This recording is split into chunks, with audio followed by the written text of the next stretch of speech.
I'm Matthew Arsvold, owner and president of IKW Solutions. Today I'm here to ask for $1 million. How do you prevent the system from not breaking? Do you have any idea of the addressable market? Let's say it hits big. What are you talking about? Hi, my name is Camberato. I help companies get funding to grow their businesses. Here on Fund Tank, I want to help companies just like you grow fast and grow the right way.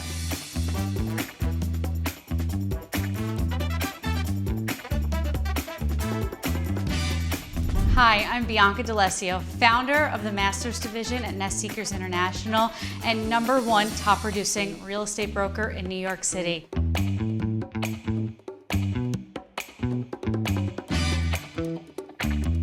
I can't wait to meet these hungry entrepreneurs ready and eager to grow their business and take it to the next level. My name is Jason Greer, also known as the Employee Whisperer. I'm the founder and president of Greer Consulting, Inc.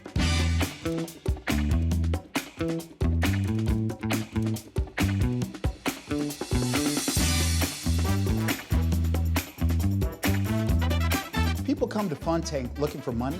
I want people to consider the bigger implications of what that money looks like.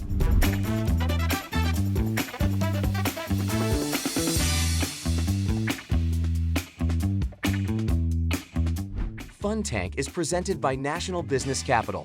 To work with Joe's team, go to nationalbusinesscapital.com/fundtank. In this next episode of Fund Tank, we have Matthew Arsvold. Sometimes just because you're the founder doesn't mean you need to be the face of the company. But more importantly, if you're going to pitch your business, you need to make it simple, clear, short and sweet, and get to the point and deliver. Check out this next episode so you can learn how to better deliver and pitch your business. Hello, I'm Matthew Arsvold, owner and president of an Oracle and Microsoft business partner called IKW Solutions. I am here asking for $1 million to complete the development of my prototype product called Constantly Current. Constantly Current keeps ERP enterprise resource planning solutions at the most current release without disrupting the business operation and at a fraction of the cost that it costs to update and maintain ERP solutions. ERP solutions are like QuickBooks on steroids. They manage business operations such as manufacturing, distribution, financial closes. If a software development company such as Oracle were to engage our software solution and its services, the reduction of that development time could either be converted to profit or could be redirected to improve or increase the feature functionality of the software and make them even more competitive.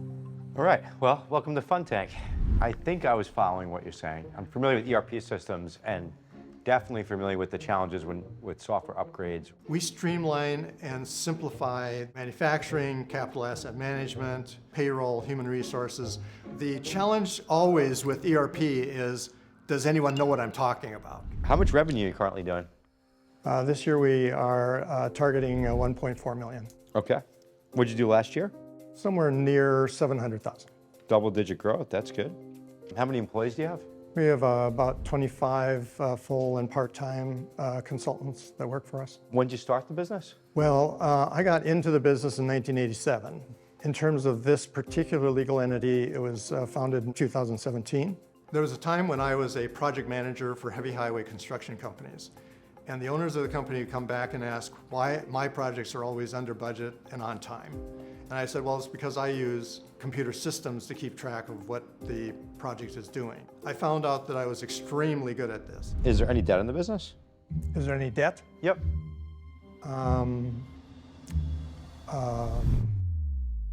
There's a $60,000 line of credit and a $40,000 credit card. And are you currently profitable? Yes. Okay. We generate about 28 to 30% gross margins. Okay, great. That's awesome. That's a great margin. You think that margin can be higher? I mean, I know sometimes software can be much higher. I'm growing my third business. My first business, I grew to 15 million during the Y2K process. Okay. My personal experience about this is that the company needs to get to, say, 15, 16 million or thereabouts to be self-sustained. Last time I got to that size, which I did again in 2003, we were generating 45% gross margins. Nice. Did you sell both those companies? Yes. Okay, great. Were they successful exits? They weren't the most elegant landings that a person would want to experience. Okay. But yes, they were successful. Okay. How many customers do you currently have? 6 or 7. Our customer bases are Fortune 500 companies such as Chevron, Johnson & Johnson, those kind of folks. And is it like a monthly reoccurring revenue or? Most of our customers we bill weekly. A couple of them we bill bi-weekly, and a handful we bill, or a couple we bill on a monthly basis. Okay. So I understand having an ERP system. They do an update, and how do you prevent the system from not breaking? Because you don't know usually what those updates are. We can shadow what all the users of a system are doing. We keep track of not only what screens they went to, but what keystrokes they made, and we record all that. Then we take those recordings and we sequence them with a taxonomy to keep track of what order they needed to be in.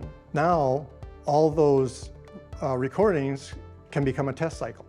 We can run the entire test in less than 10 minutes of everything a company like Chevron did worldwide with every single one of their employees.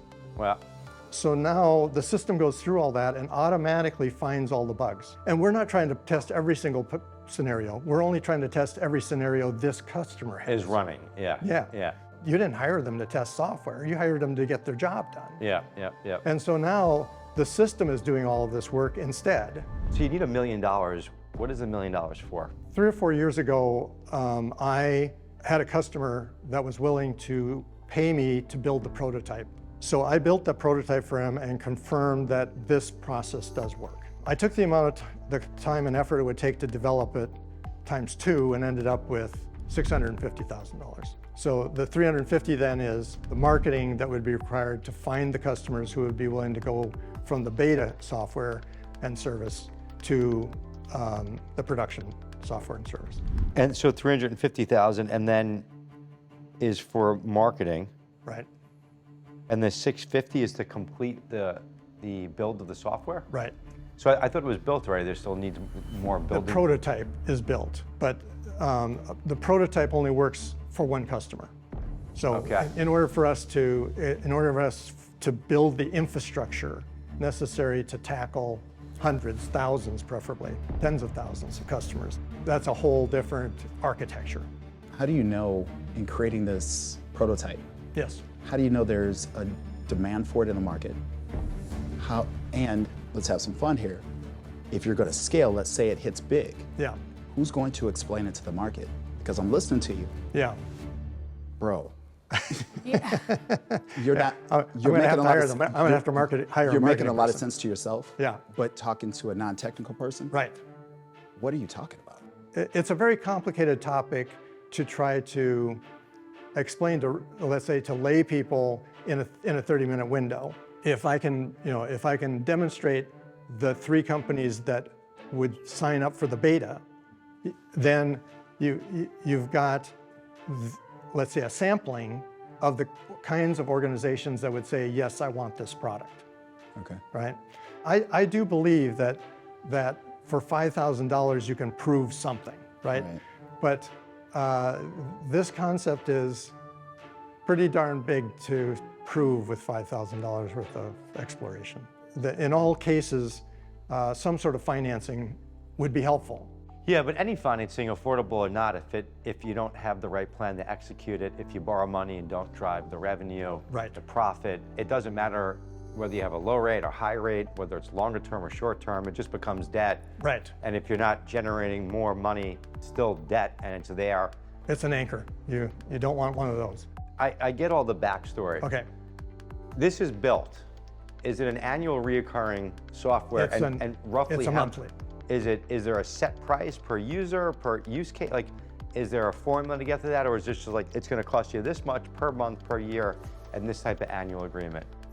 Like software, it'll probably have to have several, like 2 or 3. But just give me the basics. Yeah. Just give me like, this is roughly where it's gonna be. Yeah, roundabout. small companies would be around $200,000 a year. Okay.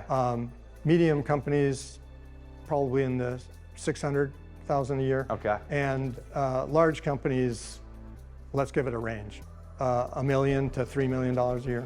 Yes. So in order for you to execute this, and Right, execute this plan. You have to complete this software prototype. Yeah. And then let's just assume that works perfectly and you're selling it. You're also going to need to have your own internal tech people. Right. and At that upgrades point in time, you and need fixes. true continuity. You're not bouncing from client to client and allowing for ramp up time and stuff like that. This is an internal operation. 99% of the people would be employees. And not only that, we'd assign them to specific customers so they become familiar with the customers' with the business. procedures Yep. and process and that kind of thing. Yeah, makes sense. How many ERP systems are out there? Way more than 100, maybe 1,000.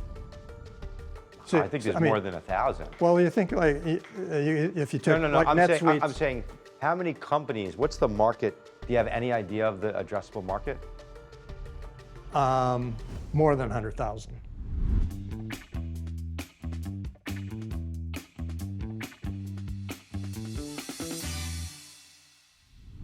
Thoughts, feedback, comments? What do you think?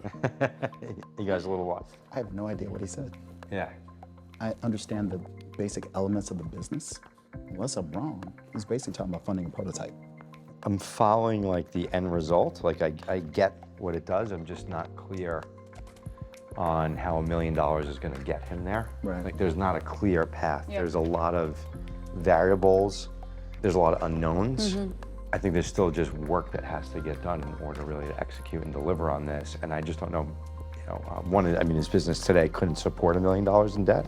He's clearly very smart. What he's saying, he's built 2 other businesses to pretty scalable and impressive sizes prior to this. I'm curious to hear about those exits. So he knows what he's doing in his space, but I agree with the timing. It sounds quite complicated. It definitely was not at a level of where I was able to fully understand the full functionality and or how he's going to get there. And I'm curious too, because you brought up the fact that he's had 2 exits. It sounds like those exits were not exactly peaceful. So now he's talking about he believes that he can scale all the way up to 200 million because he wants to create his own company.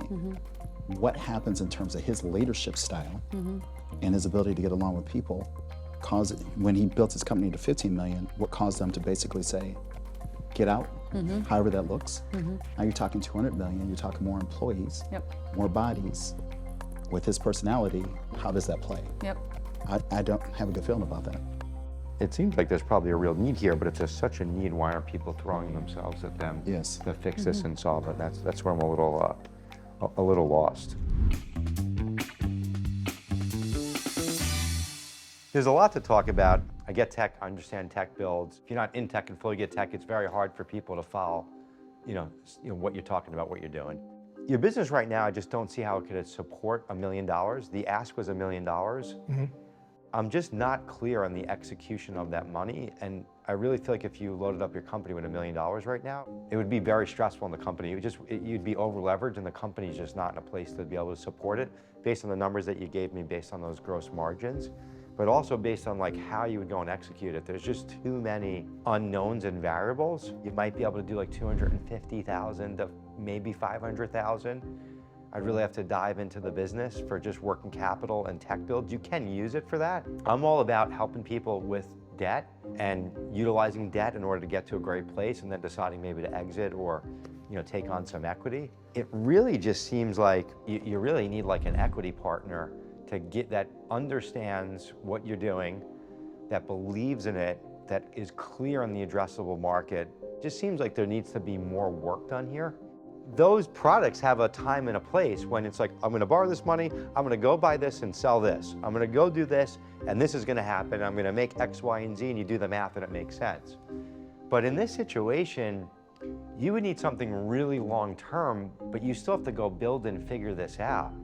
Oracle, like would they buy you and acquire you if you're solving this issue for their companies? Yeah. But can you even approach them yet if you don't have have something that's fully built? The problem is they don't want to buy anything and help you figure it out. Right. They want you to figure it out, Right. Yeah. prove out the model, Exactly. and then Right. they'll write a check tomorrow. They do it all the time, Because this is not going to be this isn't going to hurt them in any way. No. This is going to help them sell more and have a solution and make it seamless. Correct. To not deal with angry customers and create like another profit center for them, you know? Right. Yep.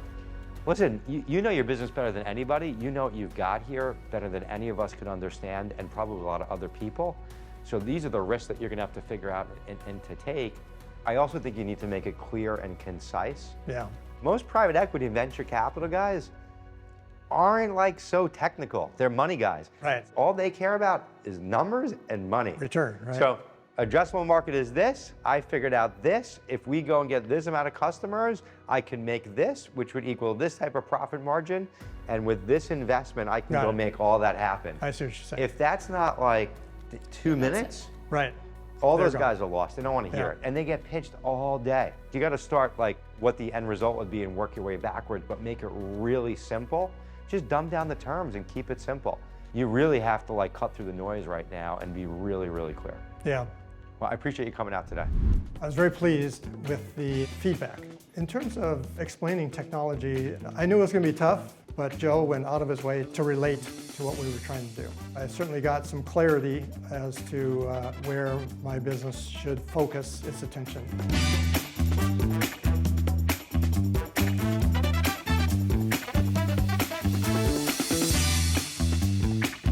Fun Tank is presented by National Business Capital. To work with Joe's team, go to nationalbusinesscapital.com/funtank.